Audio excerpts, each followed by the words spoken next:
Chief justice Athar Minallah ने remarks में कहा, आपने अवाम की अदालत से एतमाद उठाने की कोशिश की है, अदालत आपको 5 दिन दे रही है। अगर बयान हल्फी सील था तो फिर अखबार को ये बयान हल्फी कैसे मिला? बयान हल्फी अशात के लिए नहीं दिया, सब मोहर और लॉकर में मौजूद। बयान हल्फी मालूम नहीं कैसे लीक हो गया। पूरी जुडिशरी मुतनाज़ा होती है आपके इस बयान हल्फी की वजह से। नो कमेंट्स प्लीज, मैं नहीं कुछ जवाब नहीं दूंगा। एफिडेविट जो है वो नवाज शरीफ साहब के जरिए इस अखबार तक पहुंचा और अखबार ने नवाज शरीफ साहब के बयान के ऊपर ये चला दिया। उनके खिलाफ ऑडियो टेप्स निकल रहे हैं कि आज भी ये फोन कॉल करने वाला निजाम गलत है। तो मैं तो साकिब निसार साहब को ये कहती हूँ कि जरूर इसका ऑडिट कराएं, जरूर अपने आप को कानून के सामने पेश करें। जुडिशरी के खिलाफ और फौज के खिलाफ एक कैंपेन PMLN ने स्पॉन्सर की, जिसमें कुछ मीडिया के लोग भी शामिल हैं। अदालत उसका भरपूर नोटिस लेगी। शेर को वोट तो 2000 मिलेंगे नहीं। वीडियोज आई हैं जिसमें वोट खरीदे जा रहे हैं, उसके ऊपर शदीद तशवीश का इजहार किया है। अगर इलेक्शन EVM के ऊपर नहीं होते, हुकूमत उसको फंड नहीं कर सकेगी। हम ये EVM का इलेक्शंस को रद्द करते हैं। गैर जमहूरी सियासत करना बंद करें। अस्सलाम वालेकुम, आप देख रहे हैं ब्रेकिंग पॉइंट में मोहम्मद मालिक। काफ़ी खबरें आज तो जस्टिस अतहर मिनल्लाह जो chief justice Islamabad high court हैं, एक तो उन्होंने आड़े हाथों लिया राना शमीम साहब को जो farmer chief justice Gilgit Baltistan court के थे, और आपको पता उनका वो एफिडेविट आया हुआ है जिसमें उन्होंने former chief justice Saqib Nisar पे इल्ज़ामात लगाए हुए। लेकिन आज बड़ी सख्त उनको जिसको कहते हैं आड़े हाथों लिया चीफ जस्टिस ने। उन्होंने भी अजीब सी बातें की। उन्होंने कहा जी मैंने तो जो अपना हल्फी बयान था वो सील दिया था, वो नोटरी पब्लिक से जो है वो लीक हो गया। इंग्लैंड में नोटरी पब्लिक से लीक तो नहीं होता, मुझे नहीं पता अखबार में कैसे गया है। अब मैं ये बयान भी मैंने देखना है कि क्या छपा है क्या नहीं छपा। तो उस पर कोर्ट ने कहा आपने क्या मजाक बनाया हुआ, आपको नहीं पता कि कहाँ गया, और आपने कोर्ट के ऊपर एक बदनाम करने की कोशिश की है। 5 दिन का उनको वक्त दिया है। तो काफ़ी सख्त लहजे में उनसे बात हुई, तो उससे काफ़ी अंदाज़ा हुआ कि हो क्या रहा है। फिर 2-3 बातें और कोविड के ऊपर जो पूरा गवर्नमेंट का बहुत ज़्यादा ऑपरेशन था, इतना बड़ा, उसको पाकिस्तान आर्मी के लोग भी थे, सिविलियन लीडरशिप भी थी, उस पर ऑडिट रिपोर्ट ने बड़े संगीन इल्ज़ामात लगाए हैं बिलियंस ऑफ रुपए के। और यहाँ तक कि ये भी कहा गया कि जी घी जो था सिर्फ 1.6 बिलियन 1.5 बिलियन का जो घी दिया गया उस प्रोग्राम के तहत ड्यूटी फ्री शॉपसारा के अंदर, वो Punjab health department food department के मुताबिक जो हेल्थ डिपार्टमेंट है वो इंसानों के इस्तेमाल के काबिल भी नहीं था। फिर ऑडिट ने यह भी कहा कि 350 अरब 354 बिलियन की तो हमें डॉक्यूमेंटेशन भी नहीं दी गई जिसका हम ऑडिट करें सब कुछ। बड़े सवालिया निशान उठे। साथ ही गवर्नमेंट ने आज चौधरी फवाद साहब ने इंफॉर्मेशन मिनिस्टर हैं, उन्होंने बड़ा एक इंटरेस्टिंग स्टेटमेंट दिया। उन्होंने कहा कि अगर इलेक्ट्रॉनिक वोटिंग मशीन्स पे इलेक्शंस ना हो रहे हुए, इलेक्शन कमीशन ने ना करवाए, तो फिर हम इलेक्शन कमीशन की फंडिंग जो सी है हमारे लिए करना मुमकिन नहीं होगा। क्या गवर्नमेंट अपने हक में है जब ये बात करती है, या ये आर्म ट्विस्टिंग है? मुझे उससे याद आ गया कि UN के अंदर, क्योंकि सबसे बड़ी डोनर जो थे कंट्रीब्यूटर वो अमेरिकन हुकूमत होती थी, तो वो कहती थी कि UN हमारी मर्ज़ी के काम नहीं करेंगे तो हम UN की फंडिंग रोक देंगे। और काफ़ी उसमें हम सीन देखते तो वो याद सा आ गया। तो क्या इलेक्शन कमीशन में इतना क्रिटिकल क्यों हो गया EVM, इसमें इतना इशू क्या है? फिर मैं आपसे कुछ और ख़बरें भी एक बड़ी मज़ेदार शेयर करूँगा। आपको पता है हर मुल्क में प्लान्स बनते हैं, 5 साला मनसूबा, 10 साला मनसूबा, चाहे वो वासा हो चाहे वो सिंपल हुकूमत की 5 साला मनसूबा बनाती, इस तरह सिक्योरिटी के इदारे भी मनसूबे बनाते हैं 5 साला 10 साला। पाकिस्तान में भी एक मनसूबा था जिसको शुरू में सारे कहते थे 10 साला मनसूबा है। क्या वो 10 साला मनसूबा ही है? क्या वो 5 साल पे हो गया? क्या इस मुल्क में जहाँ गद्दारों और शहीदों की कोई कमी नहीं है, क्या यहाँ पर कोई और शहीद बनने जा रहा है या रोका जाएगा? बड़ी इंटरेस्टिंग है, क्योंकि इस्लामाबाद में आपको याद है पिछले दिनों बड़ी बातचीत चल रही थी जी 3 माह में कोई तब्दीली हो रही है, 6 माह में तब्दीली हो रही है। क्या ऐसा कोई सीन अब ख़त्म हो गई है बात? क्या हो रहा है? फिर कुछ थोड़ा सा डिस्कस करेंगे कि जो ओवर द ईयर्स क्या डिफरेंसेस हुए हैं पिंडी और इस्लामाबाद के दरमियान में, जो आके फिर 6 अक्टूबर को DGISI की अपॉइंटमेंट और उस पर जो फुट ड्रैगिंग थी प्राइम मिनिस्टर हाउस की, क्या वो कल्मिनेशन थी, वो हाई पॉइंट था कि काफ़ी चीज़ें स्टैक ऑन होके ऐड हो गई हैं और आज हम कहाँ खड़े हुए हैं? क्या आने वाले माह पॉलिटिकल स्टेबिलिटी आएगी? या काफ़ी कन्फ्यूजन पड़ेगी। काफ़ी इंटरेस्टिंग सब्जेक्ट्स हैं जो मिक्स बैग जिसको हम कहते हैं, इसलिए हमने उनसे बात करी। मेरे साथ मौजूद हैं स्टूडियो में आमिर मतीन साहब, senior journalist, no introduction needed, Arif Hameed Bhatti साहब, again very senior journalist, Mubashar Luqman senior journalist, और हमें भी ज्वाइन कर रहे हैं फवाद चौधरी साहब भी, federal minister for information broadcasting. तो मैं आप तमाम दोस्तों की इजाज़त से ज़रा चौधरी साहब से शुरू कर लें। बिल्कुल, बहुत ज़रूरी है। चौधरी साहब, आपने स्टेटमेंट दिया है कि जी EVM के ऊपर अगर इलेक्शन होगा तो ठीक है, वरना हमारे लिए फंडिंग इलेक्शन कमीशन की मुमकिन नहीं होगी। ये बड़ी थ्रेट सी साउंड करती है कि माई वे और द हाईवे। ठीक है, आपने लेजिस्लेशन पास कर दिया, लेकिन टेक्निकल चीज़ें हैं, मशीनें होंगी उस क्वालिटी की नहीं है, कितनी बनती हैं, ये वो तो मैं समझ आता है कि आप इंसिस्ट करें, लेकिन ये सोड हैंग करना उनके सर पे कि अगर EVM नहीं तो फिर पैसे भी नहीं, ये आर्म ट्विस्टिंग नहीं है? एक्चुअली आपने अभी अपना जो शुरू में इंट्रो दिया है जिसमें आपने ऑडिट ऑब्जेक्शंस जो हैं वो बयान किए हैं कोविड के ऊपर, और होता यह है कि ऑडिटर जनरल पाकिस्तान जब ऑडिट करते हैं तो वो उनके नज़दीक जो पैमाना होता है वो ये होता है कि कानून और रूल्स के मुताबिक पैसे दिए गए हैं या नहीं दिए गए। अब वो कोविड में मिसाल के तौर के ऊपर इसके ऊपर भी उन्होंने ऑडिट ऑब्जेक्शन लगाया कि आपने जो सप्लाईज आई इसकी वैक्सीन की वो PIA से नहीं आई, तो PIA क्योंकि बैन था, लेकिन वो उन्होंने कहा PIA से आनी चाहिए थी, अगर PIA से आती तो इतने पैसे बच जाते हैं। तो इस तरह की उन्होंने ऑब्जेक्शन लगाई। अब यहाँ पे एक कानून है, पार्लियामेंट ने एक लॉ पास कर, देखिए ना, एक तो ओपिनियंस हो सकते हैं, आपकी ओपिनियन होगी, आमिर की ओपिनियन और है, आरिफ हमीद भट्टी साहब की ओपिनियन और है, मेरी और है, हमारी ओपिनियन डिफरेंट हो सकते हैं, but then there is a law जो बन जाता है पार्लियामेंट का, उसके बाद मैं आप हम सब उसके बाउंड हैं और हमने उसके मुताबिक ही एक्ट करना है। अब लॉ मिनिस्टर साहब की ऑब्जर्वेशन ये है कि जो अगले इलेक्शन हैं वो नए लॉ के तहत होने हैं, और हुकूमत जो डिस्बर्समेंट्स करती है वो लॉ के तहत करती है, लिहाजा अब इसके ऊपर लीगल ओपिनियन हमने सीख की है, सॉफ्ट की है लॉ मिनिस्ट्री से बकायदा, उसके ऊपर भी कर देंगे कि हम अगर लॉ के मुताबिक इलेक्शंस होने हैं तो अगर वो लॉ के मुताबिक नहीं हो रहे, और ये जनरल इलेक्शन की बात नहीं मैं आपसे कर रहा, ये लोकल ये जो भी इलेक्शंस आगे आ रहे हैं, जो बाई इलेक्शंस आ रहे हैं, इनमें भी हमें प्रॉब्लम है कि अगर EVM नहीं होगी तो उसकी हम जो खर्चा है वो किस कानून के तहत जारी करेंगे। तो ये एक लीगल इशू है, इसके ऊपर डिबेट लॉ मिनिस्ट्री ने इनिशिएट किया है, तो उसके मुताबिक आगे चले। नहीं, वो ठीक है, बात ये हो रही है कि समझ आती है कि लॉ बन गया है, इलेक्शन कमीशन को भी लॉ बन गया है, और वो ऑब्वियसली बाउंड है कि पूरी कोशिश करेंगे कि वो EVMs आती हैं और स्टैंडर्ड की सब कुछ, लेकिन टोटल इलेक्शन कमीशन की फंडिंग को लिंक कर देना, हम उसकी बात करें। साहब खुद आपकी बात से मुझे तासुर ये मिलता है कि अभी एम्बिग्विटी है, आप भी क्लियर नहीं है, तो आपकी बड़ी डेफिनेटिव सी स्टेटमेंट आई है आज, मैं उस पॉइंट ऑफ व्यू से बात कर रहा हूँ। नहीं, आप स्टेटमेंट चला लें, यही स्टेटमेंट थी वहाँ पे जो मैंने अभी स्टेटमेंट आपके सामने दी है कि लॉ मिनिस्ट्री डिबेट हुई है ये बात, और ये बात हुई है कि अगर इलेक्शन कमीशन का अगला इलेक्शन जो है वो ये जो भी अगले बाई इलेक्शन आ रहे हैं, अगर EVM के मुताबिक नहीं होते और लॉ कह रहे हैं EVM पे होने चाहिए, तो हम जो फंडिंग है वो किस मद में रिलीज करेंगे। तो ये तो जो कानून जिस तरह से गाइड करेगी, डिक्टेट करेगा, उसके मुताबिक ही आगे जाएंगे। अच्छा, अभी आपने वन लास्ट थिंग, ये जो अभी आपने बात की है कोविड की, बिल्कुल सही बात आपने कहा है कि बड़े स्ट्रिक्ट पैराज ऑडिट के लग जाते हैं जो एट टाइम्स प्रैक्टिकल भी नहीं होते, लेकिन मैं एक उसमें मत देता हूँ कि 1.6 बिलियन के ऊपर बड़ा स्पेसिफिकली ऑडिट में लिखा गया है कि उसमें हेल्थ डिपार्टमेंट ने लिखा है not fit for human consumption, कि ये घी इंसानी इस्तेमाल में मुज़र सेहत है।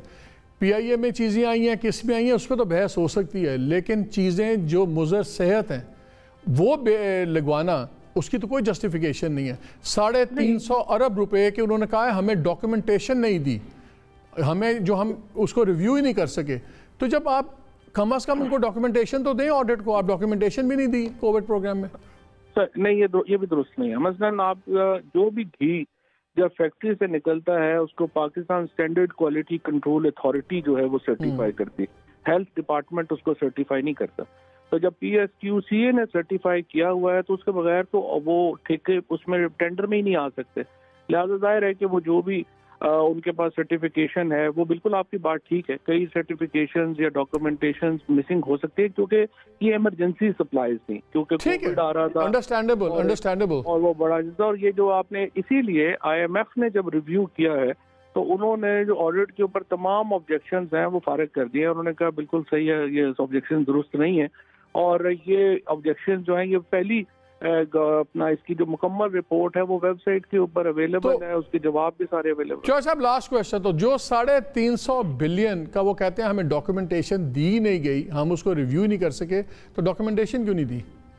नहीं, डॉक्यूमेंटेशन डिले हो गई। मिसाल के तौर के ऊपर जिस तरह से अभी आप बात कर रहे हैं ना, वो कह रहे हैं we were not provided with documentation. Delay नहीं, we have not been provided with documentation. बाद में तो दे दी ना, उसके बाद तो सारे ऑडिट पैराज जो हैं वो IMF के पास उसकी पूरी रिपोर्ट है, उसके पास है, कोई डॉक्यूमेंटेशन नहीं। मैं आपको बता रहा हूँ कि मसलन अभी आप कह रहे हैं कि घी ले लें, और जनाब इसका मसलन घी का जो ऑर्डर की प्लेसमेंट है, वो ऑर्डर प्लेसमेंट अगर ऑडिटर जनरल के पास नहीं गई है तो वो कहेंगे जी ये कागज पूरे नहीं।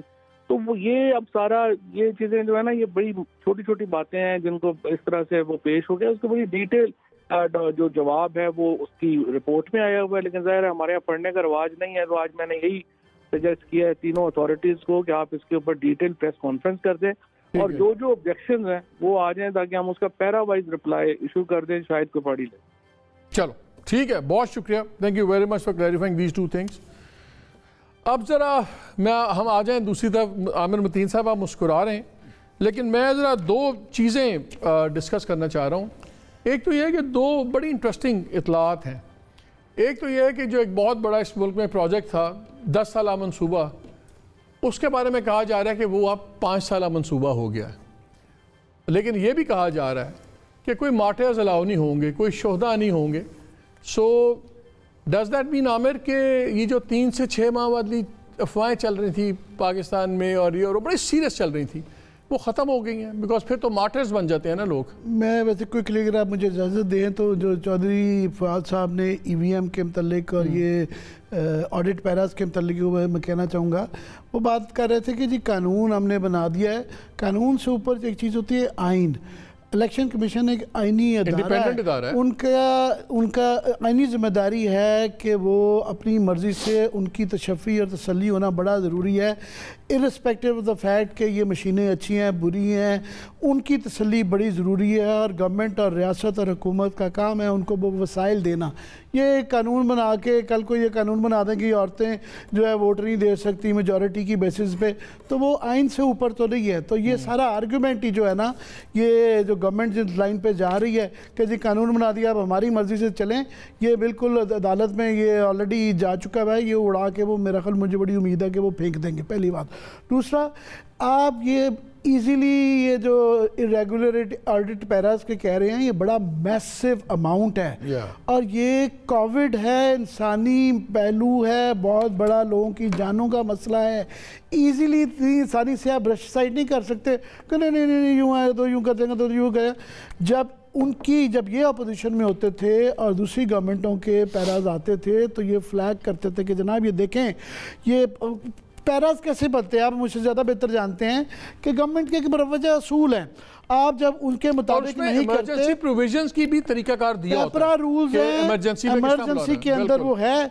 मगर होता क्या है, माजी खराब है कि जब ये कोई इस तरह की इमरजेंसीज आती हैं वही अपॉर्चुनिटी होती है पैसा बनाने का। इलेक्शन आपको याद है ज़लज़ले के आज तक हिसाब नहीं हुआ कि वो पैसे जल्दी में दिए गए। उस तरह ये करतारपुर जल्दी में बनाया गया तो उसके हिसाब का मामला आया, बाद में प्राइम मिनिस्टर ने जाके उनको इम्यूनिटी दी। तो ये बड़ा सीरियस मामला है, इजीली इस तरह ब्रश साइड नहीं किया जा सकता कि नहीं जी कोई ऐसी बात नहीं है, 2-4 मसले हैं वो जाहिर नहीं, वो बड़ा सीरियस मसला है पहली बात। अब ये जो प्लानिंग कमीशन का एक तो है मालिक, आपको पता है कि इंडिया ने प्लानिंग कमीशन डिज़ोल्व कर दिया है। वो जो पुराने 60s 70s 80s का जो ज़माना था ना कि प्लानिंग कमीशन आप 10-10 साल के, वो वाला ज़माना नहीं रह गया। वो बड़ा मंथ्स पे और ईयर्स पे। लेकिन आपको पता ना मैं किस 10 साल मंसूबे की बात कर रहा हूँ। 10 साल उसके लिए कर रहे हैं, उसका प्लानिंग कमीशन से कोई ताल्लुक नहीं है। उसका वो है कि पाकिस्तान के अंदर हर 2-4 साल बाद जब हालात सोल्यूशन जब नहीं गवर्नमेंटें देती, जब प्राइम मिनिस्टर इस बात पे आ जाएंगे रूहानी दर्स देने की बजाय अपने प्राइमरी जॉब सोल्यूशन देना, मसाइल का हल निकालना, चलना है महंगाई के हवाले से, पेट्रोल के, गैस के, वो देने की बजाय तो जो हर महल्ले के अंदर मौलवी काम करता है कि स्पीकर के ऊपर दर्स देना होता है, उसका लोग ये मतलब लेते हैं कि अल्लाह पे तवक्कल करें, साढ़े ते ना रहना, असी कुछ नहीं करना। तो फिर इस तरह की कॉन्स्पिरेसी थेरीज आ जाती हैं कि यार ये नया सोल्यूशन चलें, मौजूदा निज़ाम जो है ना इसके अंदर गड़बड़ है, तो ये हमेशा चल रही है। अब ये पता नहीं कितनी इसके अंदर सच्चाई है, ये वक्त ही बता सकता है।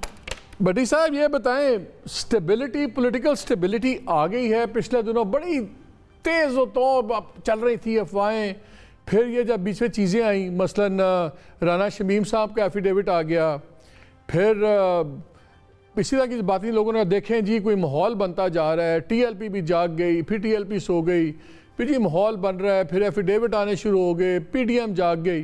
तो मेरी कुछ बड़े इम्पोर्टेंट लोगों से बातचीत हो रही थी, तो एक डिस्कस हुई हिस्ट्री कि कहाँ कहाँ कुछ डिफरेंसेस हुए। उन्होंने कहा देखें जी, एक तो डिफरेंस हमारा ये था कि जब गवर्नमेंट पूछती थी हम एडवाइस करते थे कि भाई right man for the right job, उस पर भी नहीं हुआ।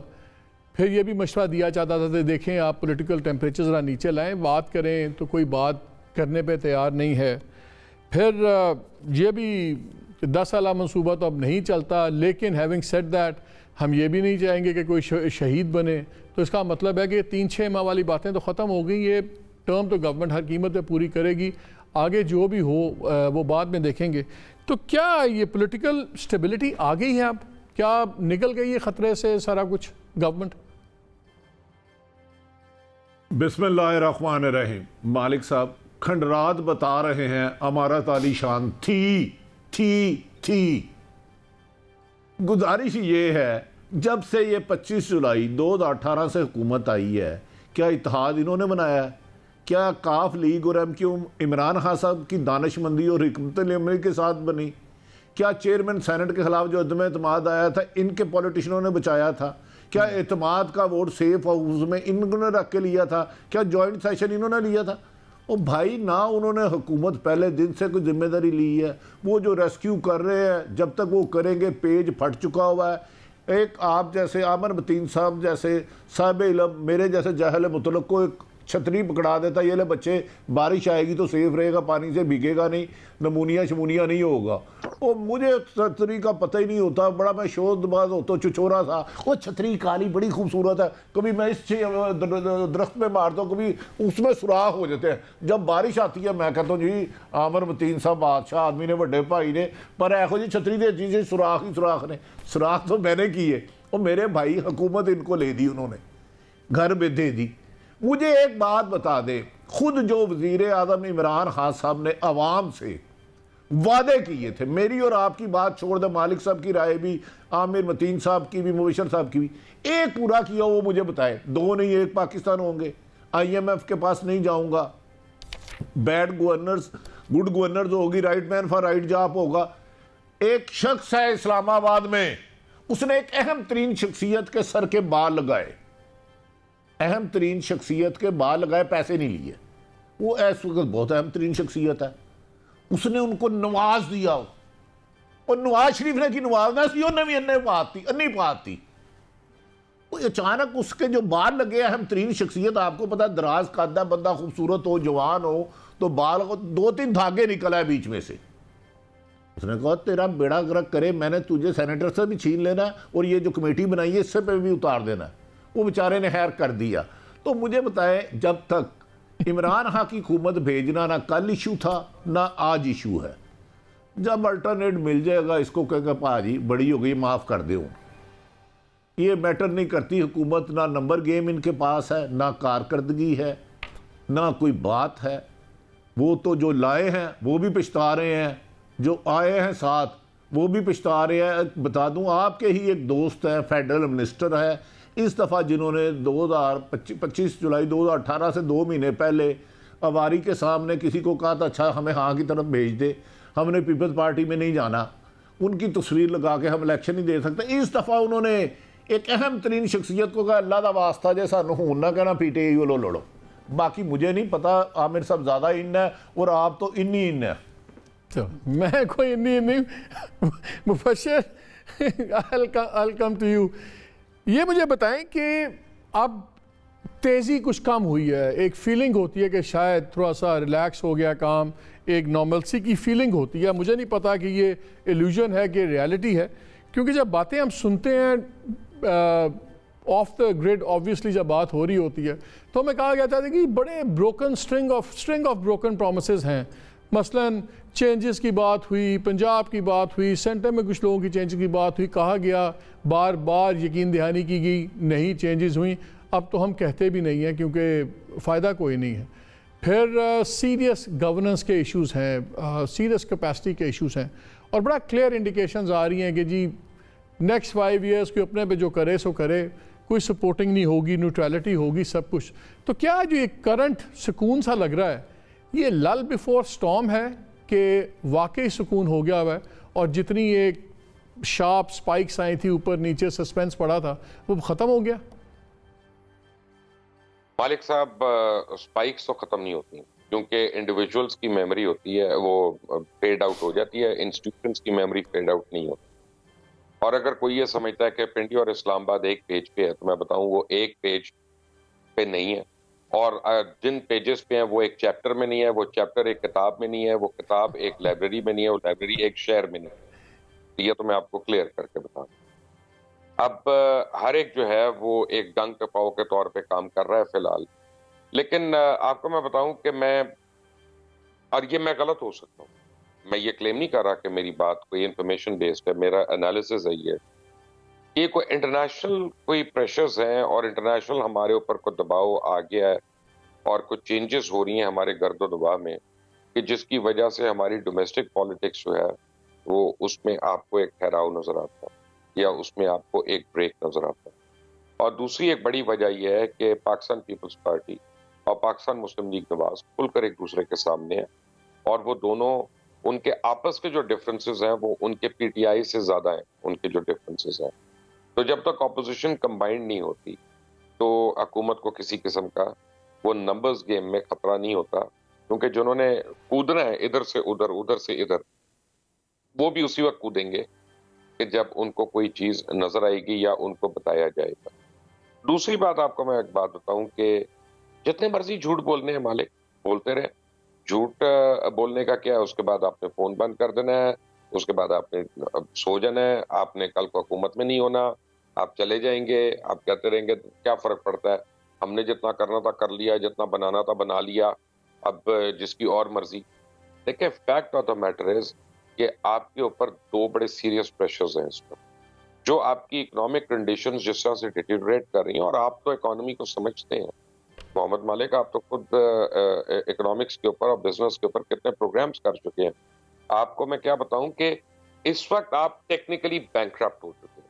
आपके प्राइम मिनिस्टर ने कह दिया आके कि हमारे पास खर्चे के पैसे नहीं है, हमारे खर्चे ज्यादा हैं और हमारी आमदनी कम है, और इसके अलावा बैंकक्रप्सी क्या होती है मुझे नहीं पता। दूसरी बात यह है कि अब कौन किस चीज का वेट कर रहा है। आपके ऊपर जो तलवारें लटकी हुई हैं कि आपका न्यूक्लियर रोल बैक कराना है किसी ने, कि आपसे किसी को रिकग्नाइज करवाना है या और करना है, आप अपने मुल्क को कितने पस्तियों में लेके जा रही हैं कि एंड में हाथ जोड़ के हम कहें कि माई बाप जो तुसी कहोगे असी मन लवांगे, ताड़ी मेहरबानी। अब आप देखें कि जो आपने बात की करप्शन की, तो करप्शन की एक कहानी तो नहीं है ना मालिक। आप इस्लामाबाद में बैठे हैं, अपने दिल पे हाथ रख के बैठाएं कि करप्शन तो इस लेवल की कभी थी ही नहीं जो हम अभी देख रहे हैं। उसकी एक सबसे बड़ी वजह यह है कि पहले जब करप्शन के अलामात भी होते थे, आप, हम, आमिर मतीन साहब, भट्टी साहब, कोई भी और एंकर हमारे दोस्त या कॉलमिस्ट हमारे दोस्त, वो उसके मुतालिक लिखते थे या कुछ करते थे तो हिलजुल हो जाती थी और लोग अप्रोच करना शुरू हो जाते थे कि यार हमारा मौका सुन लो, हमने नहीं किया, हम नहीं करने जा रहे। अब तो ठंड है, अब किसी को कोई टेंशन ही नहीं है, कोई परवाही नहीं है, क्योंकि इतनी पोलराइजेशन हो गई है इस मुल्क में कि आप जितनी मर्जी अच्छी बात कर दें, अगर मैं आपका मुखालिफ हूं तो मैंने आपके खिलाफ बात करनी। मैं आपको इसमें एक बात बता देता हूं कि मरियम नवाज की एक ऑडियो लीक हो, उसमें कहती हैं वो इश्तिहारात की बात हो रही है। Now what happened the next day is कि मरियम नवाज ने आके एडमिट कर लिया कि हाँ ये मेरी ऑडियो है और ये मेरी कही हुई बात है। मैं ये मानता हूं कि हमारे उनसे बड़े इख्तलाफात होंगे और हैं, लेकिन यहां पे तो उसको क्रेडिट देना बनता है ना कि कम से कम इस सारे क्लाइमेट में जो झूठ के ऊपर मबनी है एक खातून ने आके एक सच तो बोला, और सच्ची बात है इस मुल्क में कब ये फ्रीडम ऑफ लेकिन साथ ही मुबशर की पार्टी ने स्पिन भी दे दिया कि अपने इश्तिहारात की बात कर रही थी, विच डजंट मेक सेंस। वो टोन और टेनर बता रही थी, तो झूठ तो आधा सच ही निकला। एक साहब, हमारी जो पॉलिटिक्स हो गई है ना, वो हो ही ये गई है कि मैं अपने लीडर को सच्चा साबित कर दूं या बड़ा साबित कर दूं। ठीक है, लेकिन आप क्या कह रहे हैं, क्या ये अभी जो ये सेंस ऑफ काम है ये मिसलीडिंग है? मेरा ख्याल है कि ये पाकिस्तान के लिए मिसलीडिंग है, पीटीआई के लिए नहीं। मैं कुछ और कह रहा हूं। मैं कह रहा हूं कि पाकिस्तान को अगले 3 महीने में बहुत ज्यादा खतरात हैं और पाकिस्तान की इकोनॉमी को बड़े खतरात हैं। आप डरे उस वक्त से कि आप या तो आपके किसी किस्म की सख्तियां लग जाए, और उसके आप देखें हम नहीं डरेंगे, हम नहीं डरेंगे। हमें वजीर आजम ने कहा है कि घबराना नहीं है, हम नहीं घबराएंगे, बेफिक्र रहें। I'll come back to you, Bashir, I'll come back to you। मुझे बात का जवाब दे दे मुझे। मैं आपको और आपके दोनों पैनलिस्ट को मैं एक सवाल करके जा रहा हूं। आप मुझे बताएं, दुनिया में इस वक्त कौन सा मुल्क है दुनिया में 203 ममालिक में जो आपकी बात सुनने को तैयार? इससे आपको अपनी औकात का पता चल जाएगा। ठीक, आप हमें ये बताएं, इकॉनमी बुरा हाल है, हर चीज़ देखो तो बड़े नेगेटिव इंडिकेटर्स हैं। ठीक है, इंटरनेशनल हालात अपनी जगह, लेकिन लोग मिस गवर्नेंस, तमाम चीज़ें, लेकिन गवर्नमेंट लग रहा है कि फुल फ्लो में जा रही है लोकल गवर्नमेंट के इलेक्शंस करवाने में, चाहे फेज वाइज करें, जैसे भी करें। क्या है ये, इसको एज अ टेस्टर देखेंगे कि अगर इसमें अच्छा होगा तो फिर शायद अर्ली इलेक्शंस की बात हो, या इनको कुरैल किया जा रहा है, एक तरफ भेजा जा रहा है कि चलो ऐसा से लगो तो ज़रा पता लग जाए, और रही सही इलेक्शंस लोकल बॉडीज़ का इन हालात में समझ आ रहा है? मालिक, मैं आपसे लीगल उन पे बाइंडिंग अलग है। आपसे बिल्कुल एग्री नहीं करता कि वो बड़े शौक से लोकल बॉडीज लीगल मजबूरी है। उन्होंने फार्मूला बनाया था कि पहले फेज के अंदर गैर जमाती बुनियादों पे कराएंगे और सबको भेड़ चाल की तरह ले जाके पार्टी में, जो हमेशा होता है गैर जमाती, वो अदालतों ने उड़ा दिया है। तो वो आप केपी में भी अपील में गए हुए हैं, पंजाब के अंदर भी वो डगमगा गए हैं, क्योंकि उसमें तो वो बाई इलेक्शन ही लाहौर के अंदर उनके साथ कैंडिडेट लोग कह रहे हैं कि जान के विड्रॉ कर लिया कि वहाँ पे चीमा साहब कह रहे हैं जिन्होंने जान के विड्रॉ कर लिया। वरना वो इमेजिन कर सकते हैं कि इतनी बड़ी पार्टी हो जिसकी 3 सूबों के अंदर हुकूमत है, फेडरल मेयर, उनसे ना कागजात अपने, ना उनको जो सेकंड कर रही हैं उनके कागजात नामजद रिजेक्ट हो जाइए, कि भी पॉसिबल है। तो ये पहली बात। दूसरा, ये मैं जो आप कह रहे हैं सेंस ऑफ काम, मुझे तो कोई काम नहीं नज़र आ रहा। वो इसलिए कि आपको मुझसे ज़्यादा इकोनॉमी का पता है कि एक तो ऑलरेडी जो हालात तेल, बिजली, पेट्रोल के आ गए हैं, आइंदा जो आने वाले दिनों में जो कमिटमेंट IMF के साथ की हुई है, और अब जब सऊदी अरेबिया के साथ कॉन्ट्रैक्ट आ रहा है कि जनाब वो किसी वक्त भी पैसे मांग सकते हैं, किन शराइत के ऊपर वो कर्जे लिए गए हुए हैं, तो आप देखें टर्की जैसा स्टेबल मुल्क जो है, वो एनर्जी की उसकी वजह से लिरा उनका एकदम से हुआ है, तो वहाँ अनस्टेबल हो गया है, तो हम तो कहीं खड़े ही नहीं करते हैं। लास्टली उसमें यह है कि ठीक है, हम मान सकते हैं कि दुनिया भर में इंटरनेशनली कमोडिटी प्राइसेस ऊपर गई हुई हैं और एक क्राइसिस चल रहा है। हर मुल्क ने देखना होता है ना कि आपने अपने हालात के मुताबिक क्या किया। क्राइसिस में फॉर एग्जांपल 9/11 के बाद लोगों ने जॉर्ज बुश को री इलेक्ट कर लिया, जुलियानी को आपको याद है न्यूयॉर्क का मेयर था। वो क्राइसिस के अंदर आप लोगों ने ये देखना है, जब नजर आए कि ये मैन मेड हैं, कि हमारे जो क्राइसिस है एनर्जी का, काफ़ी सारा इनकी गलतियों की वजह से है, LNG की रॉन्ग एंड डिलेड या एक्सपेंसिव बाइंग की वजह से है, कोई यहाँ पे स्टोरेज ना बनाने की वजह से है, तेल की ऑयल माफिया एक्टिव है। आपको याद है जब हम नदीम बाबर साहब की बात करते थे तो हमें कितनी सुननी पड़ती थी? जी मुबशर, एक मिनट। जी मुबशर, आमिर साहब, आमिर मतीन साहब हमारे बड़े दोस्त हैं। मैं उनको एक बात बताऊं कि जरा आप इस्लामाबाद बैठे हैं आमिर साहब, सऊदी अरेबिया की जो $3 बिलियन की एड है ना, उसके ऊपर जरा पता करें। आपको कहीं शायद, मुझे लोग बताते हैं, मैंने देखा नहीं है, कि ये आपने अमेरिका को पैसे देने की हामी भर ली है, और वो जो 72 घंटे की आपके ऊपर तलवार टांगी हुई है ना, वो इसलिए टांगी हुई है कि जिस दिन आप कहेंगे पब्लिकली कि हमने नहीं देना उनको, वो उसी वक्त आपसे मंगा लेंगे। ये एम ही नहीं आपको मिला 3 बिलियन। ये बहुत बड़ी, यही मैं एग्जैक्टली कह रहा था कि डिफॉल्ट किसी टाइम भी, वो एनी टाइम 72 घंटे के अंदर आप डिफॉल्ट कर सकते हैं। पाकिस्तान कभी ऐसी सिचुएशन में नहीं आया। लास्ट असल बात मैं ये कह रहा हूँ मालिक, कि जब तक आपकी गवर्नेंस की मसाइल नहीं और इकॉनमी की बेसिक स्टेबिलिटी ना हो तो आप कभी भी काम नहीं सिचुएशन। ये एक स्टॉर्म है, ये ब्रू कर रहा है, परफेक्ट स्टॉर्म है, ये किसी वक्त भी लावा है जो फट जाएगा। तो इसको लाल बिफोर द स्टॉर्म कह लें या एक आर्टिफिशियल काम कह लें, जो है मुझे तो बिल्कुल नजर नहीं आ रहा। भट्टी साहब मुझे ये बताएं, जब हम इस्लामाबाद में गवर्नमेंट के मिनिस्टर्स को देखते हैं, इनकी प्लानिंग देखते हैं, तो जो आमिर बात कर रहे हैं, जो वशर ने बात उस पर पॉइंट आउट किया है, लगता है कि गेम प्लान नहीं है। कहते हैं कि गेम प्लान है, लेकिन गेम प्लान है नहीं। हमने एनर्जी क्राइसिस में देखा, हमने फाइनेंशियल मेजर्स में देखा, हमने देखा जिस तरह गवर्नर स्टेट बैंक के ऊपर पूरा गवर्नमेंट ने बकल डाउन कर लिया है, उसकी पावर्स के ऊपर जो चीज़ें आ रही हैं वो भी ड्राफ्ट हमारे से शेयर नहीं किया। एक तो कोई शेयरिंग नहीं होती। अगर गवर्नमेंट का प्लान हो तो नज़र आता है गवर्नमेंट शेयर करती। आज तक TLP का मुआहदा हमारे सामने नहीं आया, आज तक वो मुआहदा हमारे सामने नहीं आया। जब पूछो कल आ जाएगा, परसों आ जाएगा, दुनिया उल्टी सीधी हो गई है। उनके साथ जाके सीट एडजस्टमेंट्स की बातें करनी शुरू हो गई हैं, PMLN वाले और PTI वाले। वो मुआहदा हमारे सामने नहीं आया। सऊदी अरेबिया का एग्रीमेंट हमारे सामने नहीं आया। IMF के ऊपर उन्होंने कहा कि जी वर्किंग ग्रुप के साथ हमारा एग्रीमेंट हो गया है, उसके खदोखाल हमारे पास नहीं आ रहे। तो क्या है, गवर्नमेंट के पास कोई गेम प्लान है? नहीं, गवर्नमेंट के पास गवर्नमेंट करने का विजन ही नहीं है। अभी तक वो कंटेनर से नीचे ही नहीं उतरे। एक दुकान चलाने के लिए भी कुछ सिस्टम बनाना पड़ता है। एक छोटा सा ऑफिस चलाने के लिए, घर चलाने के लिए, जिस फैमिली के सिर्फ 4-5 लोग हों, उसमें आपको बजट बनाना होता है। ग्रोसरी का इतना पैसे रखने हैं, यूटिलिटी के बिल इतने रखने हैं, बच्चों की फीस है, नलका है। इनके पास विजन ही नहीं है। और मैं आपको यकीन से कहता हूं, जो अभी मोहतरम आमिर मतीन साहब और मुबशर लुकमान साहब ने कहा डिफॉल्ट के करीब तरीन, अल्लाह मेरे जुबान कबूल ना करे, पहुंचा दिया है। सऊदी अरब ने जो शराइत लगाई है ना, वो किसी मुल्क को मुसीबत से निकालने के नहीं, मुसीबत में डालने के लिए लगाई जाती हैं। मुझे तो समझ में नहीं आ रही बाकी अदारे क्यों खामोश है। वो किस वक्त का इंतजार कर रहे हैं कि जब हम डिफॉल्ट कर जाएंगे, जब हमारे पास बचने के लिए कुछ रहेगा नहीं। उसमें इसलिए इतना खतरा नहीं, मेरी एक 3 बिलियन ही है ना, वो एज सच डिफॉल्ट तो नहीं आप उसकी वजह से करेंगे, आपके लिए प्रॉब्लम्स होंगी। आपके साथ उन्होंने ऑयल डेफर्ड पेमेंट भी डेफर्ड पेमेंट पे कर रहे हैं, उसका एज सच मैं थोड़ा सा इनसे डिसएग्री करता हूं। देखिए, उसने डिफॉल्ट नहीं करवा सकता, मुसीबतों में इजाफा होगा। 50% बजट काम कर रहे हैं। नहीं 50% वो कह रहे हैं जी बजट, फौज का बजट कम करे। आपकी महंगाई जो अब आपने 4 पे 96 पैसे ले भी हर महीने बढ़ानी है।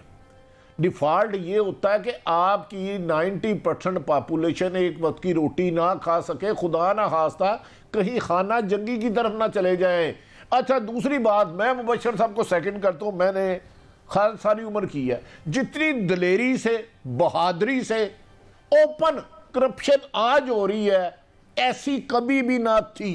करप्शन थी, मैं ये नहीं कह रहा खुदा ना खास्ता सारी अब आई है, यह सारी जिम्मेदारी ये है, लेकिन इतनी दलेरी से कोई प्लेटफॉर्म नहीं है मालिक साहब के आप करप्शन के खिलाफ जा सके। कोई प्लेटफॉर्म नहीं है। वो अब किसी को पहले, आज से 20-25 साल पहले कभी जाते थे, कहते थे करप्ट अफसर को पसीना आ जाता था। मुझे ब्रेक लेना है। एक लास्ट ऐड सिर्फ कर दूं कि जो आप सऊदी अरेबिया की डिफॉल्ट की कह रहे हैं, अगर उसको लार्जर पिक्चर में देखें कि आपका अनस्टेबल रुपी है, अनस्टेबल मार्केट है, होर्डिंग हो रही है, run on the bank and run on the rupee, जो उस लार्जर में हो तो क्राइसिस को करप्शन डोमिनो इफेक्ट क्रिएट कर सकता है। मेरा ख्याल है जितना बड़ा गवर्नमेंट ने अपना सारा बयानिया आमिर करप्शन पे डाला हुआ है, अनफॉर्चुनेटली 3 साल गुजर गए, एक भी कन्विक्शन नहीं आई करप्शन के ऊपर। जी मुबशर, आप इन टर्म्स पे एग्री कैसे कर सकते हैं?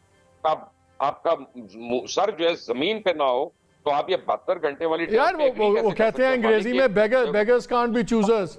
तो वो तो एग्री तो आप करेंगे जब आपके पास, जब आप 4 फाइनेंस मिनिस्टर चेंज होंगे तो फिर ऐसे काम चलेगा। चले इसको मैं अभी चलाता हूं बात, और ब्रेक के बाद आके एक बात का जवाब दे, मुझे एक बात का जवाब दे, छोड़े ब्रेक को, ज्यादा इंपॉर्टेंट बात हो रही है, इससे आप भी चल जाएंगे। मुझे ये बताएं कि आपने ऐसे आदमी को फाइनेंस मिनिस्टर बनाया हुआ है जो अपना बैंक डिफॉल्ट करा गया और अब उसका बैंक बिक रहा है और तो पता है उसमें कितने बिलियन का खड्डा है, कोई एसेट बेस नहीं है। जब ब्रेक से आएंगे तो मुझे बताना कि जो अपना बैंक नहीं चला सकता वो मुल्क कैसे चलाएगा। चले ब्रेक के बाद आके मैंने ये भी बात करनी है कि कुछ वीडियो वॉर्स जो चल रही हैं उसमें एक सुना है कि एक और वीडियो भी आ रही है। वो वीडियो नहीं है जो कैप्टन सफदर साहब कह रहे हैं कि कोई पूल में गिरा हुआ है, कोई बाथरूम में गिरा हुआ है, कुछ और वीडियोस भी हैं। उनका क्या असर होगा और आने वाले दिन ज़्यादा ख़तरनाक किसके लिए होंगे, गवर्नमेंट के लिए कि अपोजिशन के लिए, इस ब्रेक के बाद।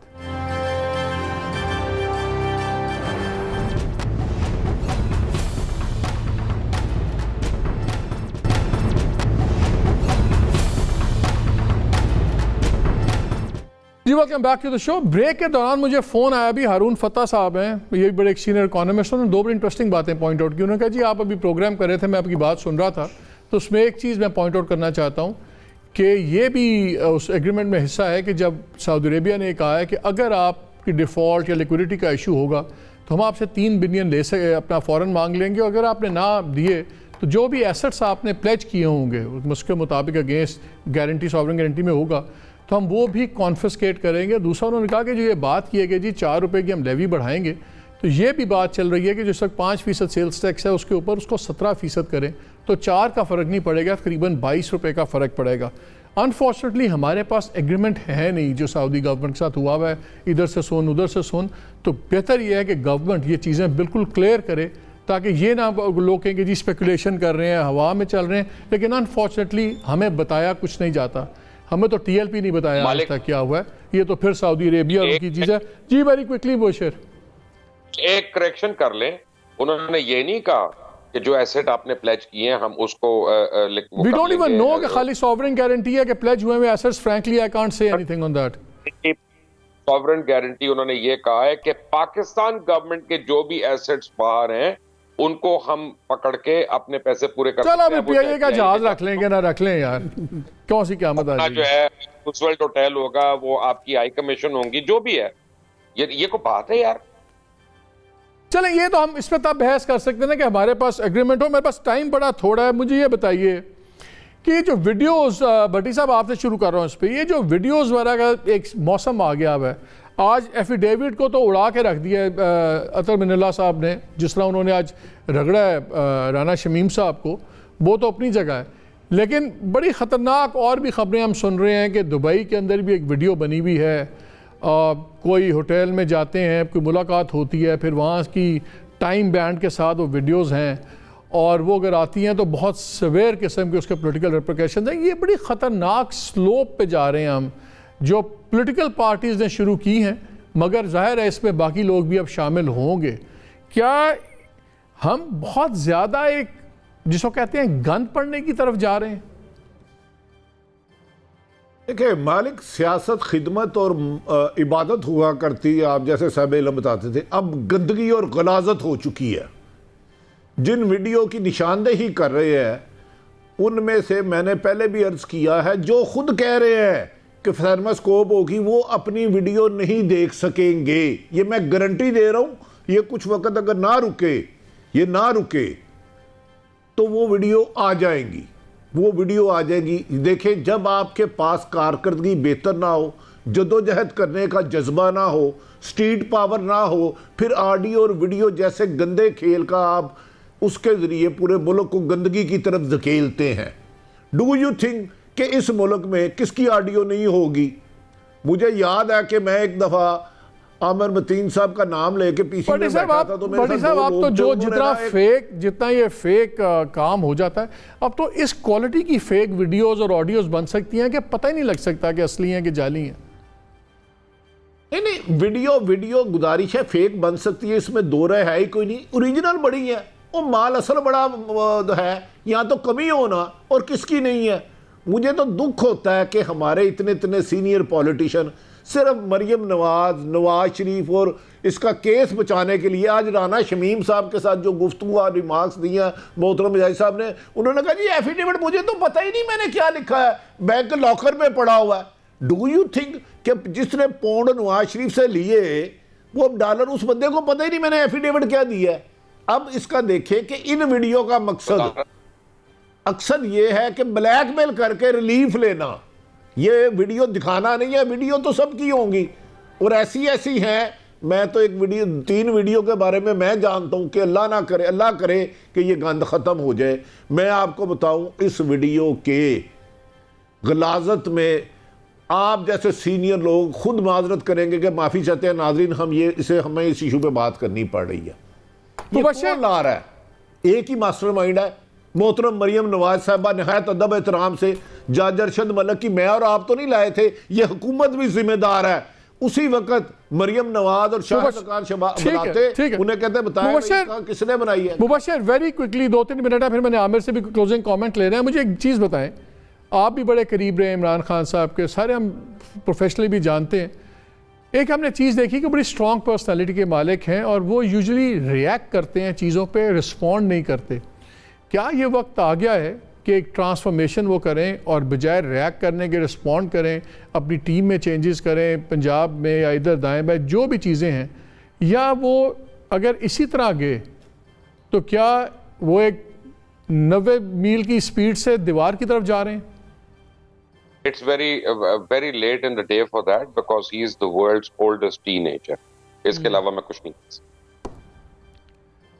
ओल्डेस्ट टीनेजर, हाँ ये मुशर्रफ ज़ैदी ने बड़ी अच्छी लाइन लिखी थी, बड़ी अच्छी है। मगर मालिक पीटीआई को सबसे बड़ी इस वक्त जो एक एडवांटेज ये है कि जो मुतबादल हैं वो उनसे भी बुरे नज़र आते हैं, ये एक एडवांटेज है। और ये जो सारी वीडियोस की और ये जो सारी ऑडियोज़ की जो गंद है, मेरा ख्याल ये बैकफायर कर गया है। इस तरीके से भोंडे तरीके से किया गया है कि आज जो अदालत के अंदर जो हुआ या जिस तरीके से वो किया था, उसके पीछे आइडिया क्या था? आइडिया स्ट्रेटजी शायद ये थी कि इनके पास क्योंकि रसीदें रही है, सबूत रही है, इनको नज़र आ रहा था कि हमारे जो जा रहे हैं मुकदमात जो हैं वो एक ये पोलिटिसाइज करना चाह रहे थे। बात ये है तो वो बैकफायर अभी तक तो अपोजिशन इस लिहाज से तो डिले करवा तो रही है ना, लटका तो रही। 3.5 साल हो गए हैं, मुझे बताएं एक भी कन्विक्शन नहीं आई। और प्राइम मिनिस्टर का सॉलिड हर वक्त ये की बात करते हैं अकाउंटेबिलिटी। अगर अकाउंटेबिलिटी में एक कन्विक्शन भी ना दिखा सकी ये गवर्नमेंट, तो फिर इलेक्शन में क्या लेके जाएगी? नहीं, एक तो वो नैब के और गवर्नमेंट से रिलेटेड केसेस हैं ना, ये तो अदालतों के अंदर केसेस हैं। यहाँ पे वो ओवरऑल इसको जो पोलिटिसाइज करना चाह रहे हैं वो इस तरीके से पोलिटिसाइज होके वो बिल्कुल, क्योंकि ये समझ लेना मरियम भी वो कहती हैं कि नवाज शरीफ साहब भी कि अगर ये पावर हटा भी जिस गवर्नमेंट को, अगर हम नहीं आ रहे तो हमें क्या फ़ायदा। सो इसलिए उनके लिए बड़ा इंपॉर्टेंट है कि पहले ये हमें क्लियर करें, हम दोबारा इस गेम में आए तो हम इस गेम को, इस गवर्नमेंट को या इसको चेंज करें। ये स्ट्रेटजी है। एक इस्लामाबाद में कहते हैं कि जी आम तौर पे पावर एक शहर में होती है, इल्यूजन ऑफ पावर दूसरे शहर में होता है। इस वक्त पावर है इस्लामाबाद में कि इल्यूजन ऑफ पावर है? जब तक ग्राउंड रियलिटीज़ ख़राब हैं, लोगों के मसाइल हैं, तो इल्यूजन ऑफ पावर है। पावर तभी होती है जब आप स्ट्रॉन्ग फिटिंग पे होते हैं, अवाम आपके से खुश होते हैं, मसले मसाइल का नज़र आए कि आप उनके साथ खड़े हुए हैं और सलूशन प्रोवाइड कर रहे हैं। जैसे कैसे भी दुनिया में मुल्क में हालात हैं उसके मुताबिक आप बेहतर परफॉर्मेंस कर रहे हैं। बहुत शुक्रिया आप तीनों का, बहुत शुक्रिया। मैं सिर्फ एक करूँगा, प्राइम मिनिस्टर को बहुत पसंद हैं तुर्क सदर अर्दोआन, उनके ड्रामे भी बहुत पसंद हैं, उनकी एग्जांपल्स भी बहुत देते हैं। दोनों ही ज़बरदस्त ऑडिटर हैं, खान साहब भी, अर्दोआन साहब भी। लेकिन हम एक चीज़ भूल जाते हैं कि जब अर्दोआन साहब पहली बारी पावर में आए और उनके झगड़े हुए फ़ौज से और बाकियों से और उनकी पार्टी बैन कर दी गई, उनको फारिग कर दिया गया, तो वही शख्स थे, वही नसीहतें थी, वही बड़ी बड़ी बातें थी। जब दोबारा उनको पावर मिली तो उन्होंने पहले मुल्क की इकॉनमी ठीक की, 6-7 साल में उन्होंने उस मुल्क की इकॉनमी को बिल्कुल ट्रांसफॉर्म कर दिया। फिर उसी मुल्क में जहाँ पे फ़ौज या दूसरों के आगे किसी का सांस सूखता था नाम लेते हुए, वहीं हमने देखा लोग टैंकों के आगे भी लेट गए, लोगों ने कू भी ख़त्म कर दिया और एक टोटल सुप्रीमेसी होगी। उसके बाद उनकी जो ऑटोक्रेसी होगी है वो अलग बात है। But having said that, at the end of the day हुकूमत में पावर उसी की है जो एक आम आदमी की इकनॉमिक पावर में इजाफा करता है। अगर इस मुल्क में इकॉनमी के जितने मर्जिया फिगर सुना दें, आप मेगा फिगर्स बताते रहें, आम आदमी जज करता है कि मेरी इकॉनमी बेहतर हुई या नहीं हुई। और अगर वो नहीं हुई तो फिर जितने मर्जी आप लार्ज स्केल मैन्युफैक्चरिंग के फिगर सुनाएं, एक्सपोर्ट के सुनाएं, it is not power. It's about time पे प्राइम मिनिस्टर साहब को इस पर बड़ा गौर करना होगा, 1.5 साल के अंदर रीप्रायोरिटाइज़ करना होगा। रगड़ें जितना मर्जी अपोजिशन को, जो मर्जी, लेकिन आम लोगों के लिए भी डिलीवर करें। इजाज़त दीजिए, अल्लाह हाफ़िज़।